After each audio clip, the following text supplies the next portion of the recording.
There is a line in the New Testament, "Seek first the kingdom of heaven, and all else will be added unto you." Now, I'm paraphrasing. The character Jesus in that New Testament was talking about something specific. They were freaking out about what they were going to eat or what they were going to wear. And he said, don't worry about it.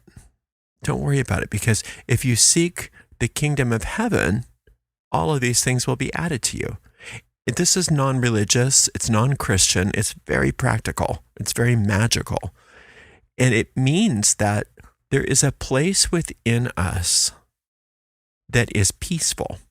And within that peaceful place, everything we need resides.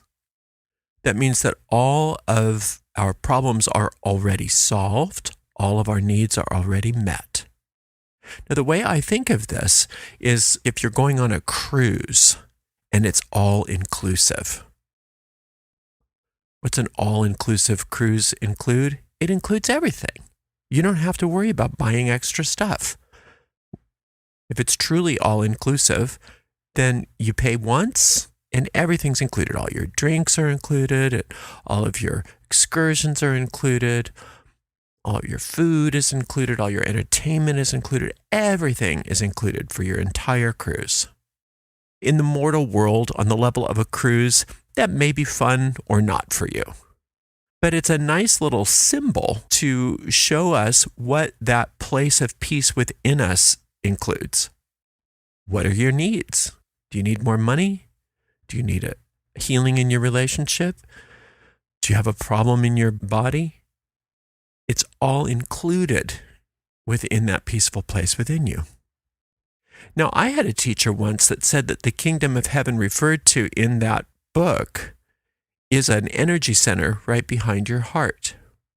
And they taught me that if you feel this little lift behind your heart that activates that so-called kingdom of heaven within you. And so that's something that you can play with when you're meditating, or even when you're walking around and you need something, or there's a problem and you don't know what to do. Seek first that place behind your heart. Just feel that little lift. It's not a physical lift as much as it is an energetic lift. You lift that little energy right behind your heart and everything starts to relax. When you can relax and you can feel that peace, and you recognize that the peace is all inclusive, that your problem has already been solved, your need has already been met, you don't have to do anything. You just have to accept it. And it's a challenge for us in this world to think along these lines, because we've been taught and trained that we have to figure it out. It's up to us. You have to work hard, you have to struggle, and you should take pride in your struggle. And there's nothing wrong with hard work. There's nothing inherently wrong with struggling. It's just not the way of solving a problem that is talked about in that book. Because what happens is when you can find that place of peace within you, where you can drop your resistance to the healing that is available to you, and you allow for the problem to be solved in a way that is beyond your understanding, it seems that's cheating. Who are you to have it easy? Our minds will ask us. Who are you to have a problem solved so easily when so many people are struggling? Who are you to get the healing that you ask for when so many people are sick? That's what the ego mind will ask us. We have this idea that we don't deserve to have our problems solved. But the truth of the matter is that your problems have already been solved. If a teacher puts a math problem on the board and asks a student to come up and solve it, the student isn't creating the solution. They need to discover the solution that's already there. The problem's already got an answer. 1 + 1 already equals 2. We don't have to make it equal 2. We just have to realize that it equals 2. And that's what inner peace is all about, allowing ourselves to take our own minds out of the equation and allow the solution to reveal itself to us, because the problem's already been solved. We think that we have to come up with our own solutions to our problems, and that's where we get really stuck. And sometimes we can come up with solutions, But our track record isn't usually so good when we try to solve our own problems that way, because we're real limited. We're very limited. Our minds don't understand the solutions to these problems, because the solutions to our problems are beyond what our minds can comprehend very frequently. But when we can find that peaceful place within us where the problems are already solved, we take ourselves out of the equation completely. And when we can take ourselves out of the equation and find the peace that is all-inclusive, the problem tends to solve itself. And when we do that, what happens is we often will get inspired to do this or do that. And when we are inspired to do this and do that, and the solution comes through, the ego will say, see, you solved it. You did that. And try to distract you from the fact that you didn't solve it. You followed direction. You did your part as you were directed to do, but you didn't solve it. You just discovered the solution that was already there. That's highly insulting to the ego. The idea that you can't come up with the solutions yourself, and that it's not worthy of a solution if you didn't do it. That's the arrogance of the ego. If I don't come up with the solution, it's not a real solution. Whatever the issue is, whatever the problem is that you're contending with, your job is to ask yourself, what do you want? And your first response is usually, well, I want the money, or I want the healing. But that's misguided, because you're looking for an after effect. What you really want is that place of peace. That's what the kingdom of heaven in you is, peace of mind. That's all the kingdom of heaven means. It's kind of disappointing sometimes to us when we realize that's all that means, because we want it to be more mystical than that. But once we understand what inner peace is, it's much more mystical than anything else that we could ever comprehend. Because like we said, it's all inclusive. It has everything in it that we want. Instead of asking for or deciding that we want the after effects of that peace, we have to train ourselves to want the solution. We have to train ourselves that we want to enter the realm of cause where that solution already exists. When we have a problem that we're confronted with, we have to get used to asking ourselves, what do I want? And if our desire is anything other than peace, we know we've missed the mark. If we can make peace our very first goal, then all else is given to us. Everything else is added to it. Whatever it is that we need, it's there. But if peace isn't our first goal, then what we have is an egoic carrot dangling before us that we're chasing after. And sometimes we'll get a temporary solution to the problem, but it really doesn't solve the problem altogether, because some other problem will pop up. And it's really this game of whack-a-mole that we end up playing when we're trying to solve our own problems that way. It's very inefficient. But if we can seek inner peace first, everything else gets taken care of. Now, that doesn't mean that you're not necessarily going to do things, but you only do things when you're guided to do things. And when you're guided to do things from that place of peace, it's very different than when you're coming up with ideas for yourself and you stress yourself out and you spin your wheels and you go down rabbit holes, you run yourself down trying to find solutions. So many times when we really do find solutions, it's only when we give up. We are so tired of searching that we finally throw up our hands and we give up and we go to bed. And then we wake up in the morning, we get the solution. And that's because we finally found a moment where we were willing to let our guard down, drop our defenses to peace, and let ourselves become one with that peace out of desperation. We don't need to go through desperation to find peace if we can make it our first priority. If we can make peace our very first choice in any situation, then the solution is inherent in our decision. When you decide that you want peace of mind, no matter what the problem is, if that's your goal, the solution is a given. It's all inclusive, just like that cruise. The ego will scream and yell, no, you're being irresponsible. No, you don't want peace. You got to work. You got to make this happen. What's wrong with you? It'll try to make you feel bad for going for peace. But if you're really vigilant and you calm down, turn down the chatter in your mind and listen to that still small voice within you, you'll know that you're on the right track. And so frequently, when we get into the habit of going for peace first, the problems just disappear. We don't have to do anything. We don't have to do anything. When you have a problem, let's say it's a problem with your health. Let's say you got a diagnosis. You don't want to go into denial about it. That's not what we're saying. You don't say, well, it's not really happening. You are very clear on what the diagnosis is. You're really clear that you have this problem. But then you bring the problem with you into that place of peace. And you relax your body and you relax your mind and you allow the energy of peace to take over. You really lessen your resistance to the problem as you do that until there is no more resistance to the problem. And when your resistance to the problem is softened, then your resistance to the solution is also softened because the solution and the problem are one and the same in that place of peace. And then the solution takes care of itself. And like I said, if there's stuff for you to do, you'll be guided, you'll be led. It's not that you're not going to take your medicine or go to the doctor's appointments or all of that, but it'll be done in a place of peace. You'll be guided to it. There's no more tension involved in it. Maybe you'll find a different doctor that you're guided to, or maybe you'll find a different course of treatment that you're guided to as a result of it. Who knows? But by taking that problem into that place of peace first, mighty forces are unleashed. And you're doing more to solve the problem by letting go of your resistance and taking it into that place of peace than spinning your wheels trying to figure it out.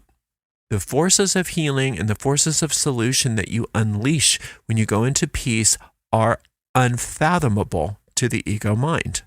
The ego can't even fathom that that's a thing. If the ego rages while you're doing that, let it. Let it. Or what's it done for you? That voice that's going to tell you you're irresponsible, or who are you to get this healing, or whatever it's raging on about. It's raged before. How has it ever helped you before? It's never done anything except for make you feel bad. So let it rage. Let it do its thing. And you're going to start to learn how to turn down the volume on that raging ego and listen instead to that still small voice within you that's guiding you into the solution that already exists. Usually what happens for most of us is when we take the problem into that place of peace and allow ourselves to just drop it into that, when we come back out into our waking consciousness, our job is really to keep our mind off the problem. We don't have to think about it. If thinking about your problem all the time solved it, wouldn't all your problems already be solved? Has that really worked for you before? Stressing out over your problem, obsessing over your problem, how has that worked for you? Whereas if you take it into that place of peace that is all-inclusive, where the solution does exist, let the solution solve it. Let the solution solve the problem, and you keep your mind on the sense of peace even when you're outside of your meditation as you're going about your day. If you start to freak out about your problem, take a moment. Close your eyes and get back to that place of peace. Remind yourself, my solution lies in peace. Peace has got to be my priority. If I'm not peaceful, I'm part of the problem. If I'm peaceful, the solution's already taken care of itself and I don't have to worry about it.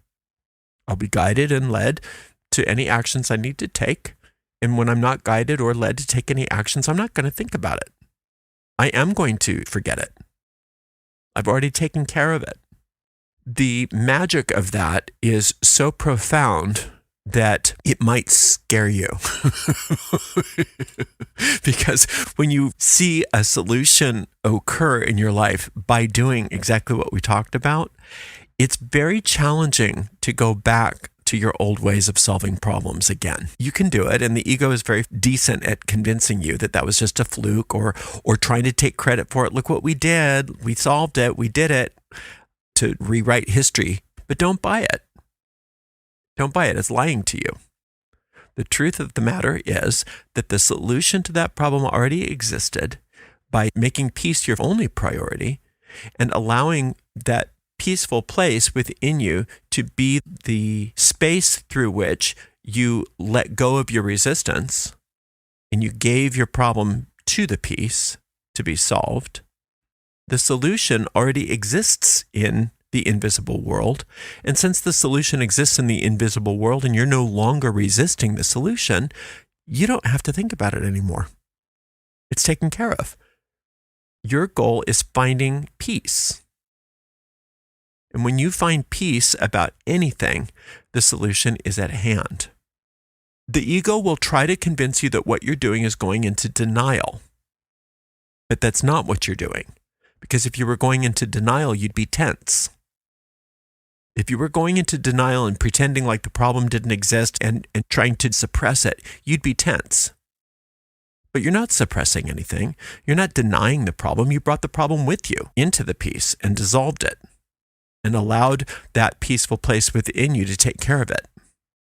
Beyond your conscious mind, beyond your mental machinations, beyond your ego's arrogance.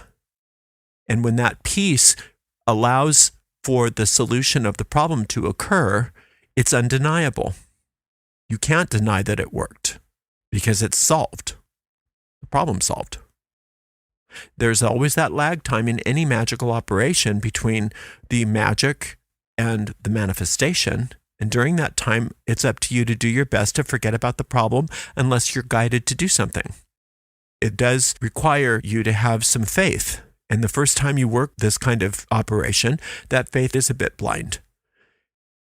But you still can't deny the fact that you feel better in the midst of it all.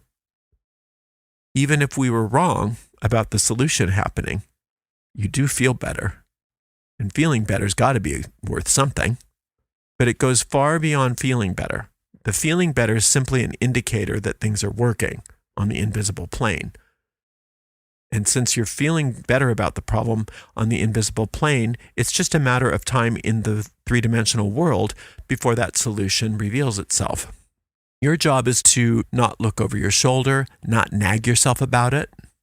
Your job is to keep your mind free and to keep your body feeling peaceful about it. And when the problem starts to come up into your mind and you can't just let it go peacefully, that you have to go back into that chamber within you where you have that little lift behind your heart and you close your eyes and you once again bring that problem into peace and allow it to be dissolved within the peace within you.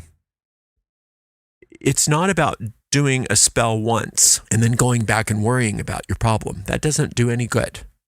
It's about doing this spell, feeling the peace, and staying in that peaceful place once you've left your trance.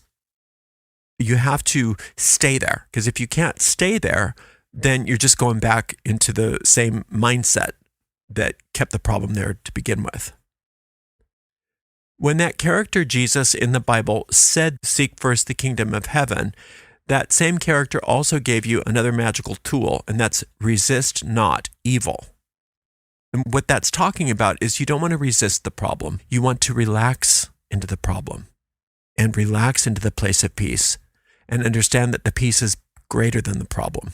Resisting it is just adding tension to it. If you let go of your resistance to the problem, then you're also letting go of your resistance to the solution, because the solution to the problem already exists. And if you can find that place of peace within you, feel that little lift behind your heart, close your eyes and just sit in that peace. Bring the problem right with you and relax it. Stop resisting it. You're being clear about the fact that you have this problem, but now you're relaxing into the solution, and you're letting the solution take care of it for you. And now you've done your part. Your job is finished. You planted the seed. Now you got to let nature take its course and let the seed germinate. And if you have to do something to help that seed germinate, it'll be given to you to do. But if it's not given you to do anything, then you just forget about it. You leave it alone and you let the problem be solved. It's meant to be peaceful. It's meant to be gentle. It's meant to be effective. And if it's not those things, then it's not what we're talking about. You're not seeking the kingdom of heaven. You're not seeking peace of mind. You're meddling. And you have to get your hands off the problem at that point. You've done your job. No more meddling. Let it take care of itself. And it will. You'll see. Before you know it, the problem is solved. And once the problem's solved, you have to remind yourself what you did. Because like I said before, the ego is going to want to say, look at how we solved that problem ourselves. Isn't that neat? But if you don't allow your ego to take credit for it and you recognize what you did, then your problem-solving abilities are acute. You know what you have to do. Bringing it into peace, finding peace and making peace your priority, letting the problem go, and letting the solution reveal itself. Your job is done once you've softened and you've let go of the problem. And then allow the problem to solve itself without meddling. Always being clear when you are inspired to take action, and you know it's your inner guide and not your ego if it feels relaxed, if it feels fun. If you're inspired, it's a very different thing than you better do this. If you don't do that, something bad's going to happen. You get all tense and worried and upset and fearful. That's not your inner guide. Your inner guide's voice is something more like, wouldn't it be great if you blah, blah, blah? Maybe try the da-da-da. Call so-and-so. Very different experience when you're listening to your inner guide. It's always very uplifting, very relaxed, very gentle. It sounds like a great idea. Oh, I don't know why I didn't think of that before. Yeah, let's do that. Versus the ego reacting out of fear, spinning your wheels, going down rabbit holes, playing whack-a-mole, letting peace be your priority when it's time to solve a problem, bringing that problem into that chamber of peace that's right behind your heart, relaxing your body and mind into it. Stop resisting the problem. Stop resisting the solution, allowing that river of peace to flow through you as you let go of the problem and allowing that problem to solve itself within that place. Because remember, that peace is all-inclusive, and it includes the solution to the problem, because the solution to the problem already exists. The solution to the problem was there the instant the problem was created. Your problem has already been solved. Now it's up to you to not resist the solution and not resist the problem, instead allowing that solution to happen for you with no interference on your part. Thank you so much for spending some time with me today. Until next time, blessed be.